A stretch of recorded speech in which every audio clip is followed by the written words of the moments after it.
Friends, welcome back to my channel. तो आज हम बात करेंगे कि लास्ट 25 डेज में यूटेट के पेपर के लिए आपको किस तरीके से अपनी स्ट्रेटजी बनानी चाहिए, कितना टाइम आपको पर्टिकुलर एक सब्जेक्ट को देना चाहिए। वैसे तो हर एक इंसान की जो अपनी स्ट्रेटजी होती है किसी भी एग्जाम को क्रैक करने के लिए वो अलग होती है, बट मैं आपके साथ यहाँ एक छोटी सी स्ट्रेटजी शेयर करूँगी। ठीक है, तो देखो दो तरीके से मैं आपको बता सकती हूँ कि क्या करना है। देखो, जो आपकी सीडीपी होती है वो 30 मार्क्स की तो आएगी ही आएगी अलग से सेक्शन में। तो इसके लिए तो सिर्फ और सिर्फ आप प्रैक्टिस करो, चाहे यूट्यूब से करो, चाहे आप अरिहंत की बुक ले लो उससे प्रैक्टिस करो। सिर्फ और सिर्फ इसकी जितनी ज़्यादा हो सके प्रैक्टिस करो। ठीक है, 30 मार्क्स आपको प्रैक्टिस से ही मिलेंगे, ज़्यादा से ज़्यादा प्रैक्टिस करो इसकी। ठीक है, क्योंकि अब वो टाइम तो है नहीं कि आप कॉन्सेप्ट पूरा डिटेल में बैठ करके पढ़ें। ठीक है, तो ज़्यादा से ज़्यादा इसकी प्रैक्टिस करो।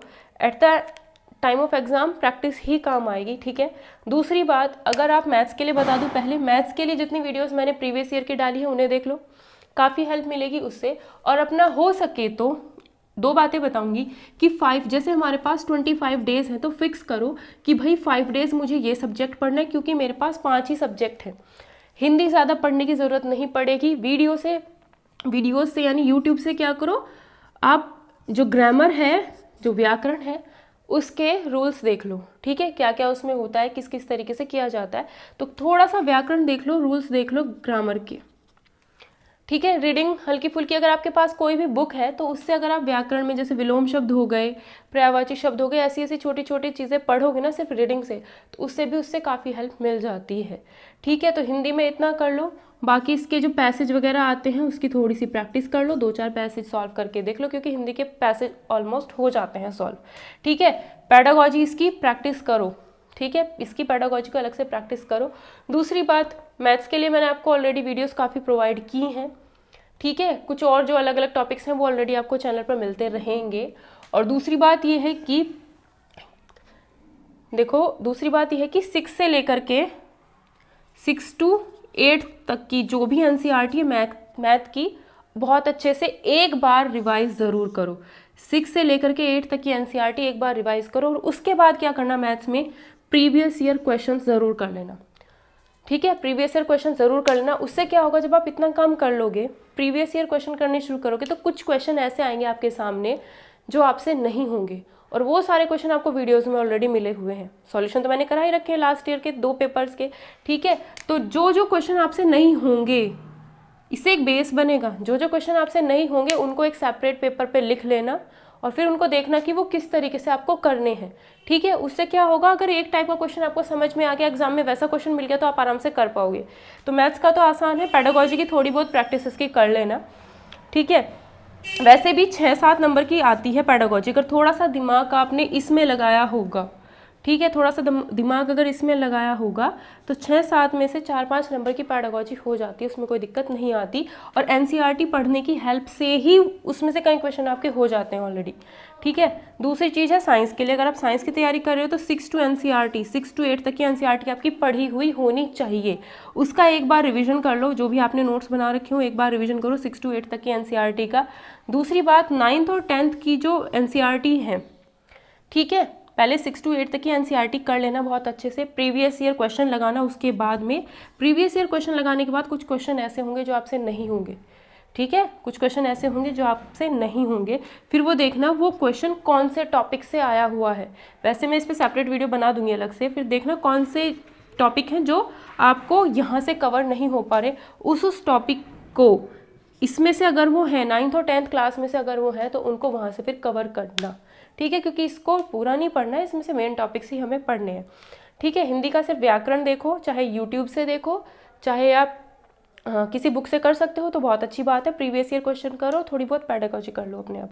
इंग्लिश में आता है, देखो इंग्लिश के लिए मैंने एक सेपरेट वीडियो ऑलरेडी बना रखी है चैनल पर, अगर आपने देखा होगा। तो इंग्लिश में क्या है, शॉर्ट में बताऊँ तो ग्रामर अगर करनी है, ग्रामर में 2 पोर्शन इन 100 रूल से हो जाएंगे। कोई भी वीडियो देख लेना जिसमें आपको 100 रूल्स मिल जाएं ग्रामर के। ठीक है, उससे क्या होगा, एक तो आपके पास जो इम्प्रूवमेंट करने के लिए आता है, ठीक है, इम्प्रूवमेंट का क्वेश्चन आता है वो आपका हो जाएगा। दूसरा आपका आता है सेंटेंस करेक्शन का, दूसरा आपका आता है एरर बोलते हैं, सेंटेंस एरर, ठीक है, एरर, वो क्वेश्चन आपका बड़े आराम से हो जाएगा। तो अगर आपने ग्रामर के 100 रूल्स भी पढ़ लिए तो ये दोनों चीज़ें आपकी कवर हो जाएंगी। बाकी वो कैब कही जाए जो कि वन वर्ड सब्सटीट्यूशन है, इडियम्स एंड फ्रेजेस हैं, तो वो अगर आपने जो मैंने बताई थी एक बुक, उससे अगर आप पढ़ लेते हो तो वहाँ से आपका एक एक नंबर या दो दो नंबर यहाँ से कवर हो जाएगा, ठीक है। मेन चीज़ है आपकी प्रैक्टिस। एक चीज़ आप और कर सकते हो, अगर आपने ये सारे पाँचों के पाँचों सब्जेक्ट बहुत अच्छे से प्रिपेयर कर चुके हो तो उसके बाद क्या करो, हमारे पास 25 डेज हैं, 25 डेज को आप 5 डेज में पार्ट कर लो कि 5 दिन मुझे सिर्फ इंग्लिश पढ़नी है। इंग्लिश का जो जो सेक्शन मैं कंप्लीट कर सकती हूँ वही सेक्शन मुझे पूरा पूरा कंप्लीट करना है, सिर्फ 5 डेज देने हैं। फिर मैथ्स को 5 डेज देने हैं, साइंस को भी मुझे सिर्फ 5 डेज देने हैं, उस टाइम पे मुझे दूसरा सब्जेक्ट नहीं छेड़ना है। अगर छेड़ना है तो सिर्फ 1 आवर CDP देखनी है अलग से, 1 आवर CDP देखनी है अलग से फ्री टाइम में, जब मेरा मन कुछ भी करने को ना करे कि अब मैं और नहीं पढ़ सकती ये सब्जेक्ट, ठीक है। 5 डेज आप हिंदी कर लो, हिंदी में तो आपको कम ही करना पड़ेगा, तो चाहे हिंदी को आप साथ लगा के चलो कि भाई 5 डेज मुझे ये करना है, 5 डेज मुझे ये करना है, ख़त्म, 5 डेज में मुझे ये ख़त्म करना है, और हिंदी हिंदी में रेगुलर करती रहूँगी, और या फिर 5 डेज इसको दे दिए जाए, ये चीज़ हिंदी में जो होगा वो हिंदी में रेगुलर करूँगी, एक एक टॉपिक डेली हिंदी का उठाऊँगी। तो वो अपने ऊपर डिपेंड करता है, मेन है ज़्यादा से ज़्यादा प्रैक्टिस की जाए अब, ठीक है। पहले सबसे पहला यही काम करना कि 2019 और 2020 के प्रीवियस ईयर पेपर्स उठाना और उनको सॉल्व करना। उनको सॉल्व करने के बाद साइड में एक पेपर पे वो क्वेश्चंस लिखना जो जो क्वेश्चंस आपसे नहीं हो रहे हैं, और फिर उन क्वेश्चंस का सॉल्यूशन देखना कि वो क्वेश्चन आपके कैसे होंगे, ठीक है। तो आप चाहे जैसे भी इसको फॉलो करो, चाहे 5 डेज वाला फॉलो करो, चाहे आप इस तरीके से फॉलो करो कि भाई मैथ्स और साइंस के लिए तो फिक्स NCERT 6 to 8 तक की आपको बहुत अच्छे से आनी चाहिए। सिर्फ इतने में से आपका काम नहीं बनेगा, ठीक है, लेकिन 9th और 10th का आपको थोड़ा थोड़ा पढ़ना पड़ेगा। मैथ्स तो मैं कवर करा दूंगी चैनल पर ऑलरेडी, लेकिन साइंस का जो है वो आपको 9th और 10th का थोड़ा थोड़ा वो टॉपिक्स पढ़ने पड़ेंगे जिससे एग्जाम में क्वेश्चन पूछे गए हैं। तो मैथ्स और साइंस यहाँ से हो जाएगी। अगर ये दोनों टॉपिक आप NCERT से पढ़ते हो तो जो इसकी पैडागॉजी 6-6, 7-7 नंबर की आएगी, उसमें से 3-4 नंबर आप NCERT को पढ़ने की वजह से कवर कर पाओगे, ठीक है। तो उसके लिए अलग ज़रूरत नहीं पड़ेगी, 3-4 नंबर वहीं से आपके कवर हो जाते हैं। थोड़ा सा पैडागॉजी में जो इनकी आती है थोड़ा सा अपना दिमाग यूज़ करना पड़ता है, ठीक है। व्याकरण आप कर सकते हो, वीडियोस, प्रीवियस ईयर क्वेश्चन, ठीक है। इंग्लिश में भी आप प्रैक्टिस करो ज़्यादा से ज़्यादा, 100 रूल्स देख लो और एक बार इनकी रीडिंग कर लो तो हो जाता है, ठीक है। ऐसा कोई टफ पेपर नहीं होता, बट ये है कि अगर आपने नहीं पढ़ रखा है तो टफ लगेगा ही लगेगा। अगर शुरू से आप अच्छे से तैयारी कर रहे हो तो वो आपके लिए आसान पड़ेगा एग्जाम में, ठीक है। मेरा मानना तो ये है कि 5 डेज करके चलो। हिंदी को साइड रखो थोड़ा, कि हिंदी में एक एक टॉपिक थोड़ा थोड़ा डेली पढ़ना है बस, बाकी इन चारों टॉपिक्स पे ज़्यादा फोकस करो, ठीक है।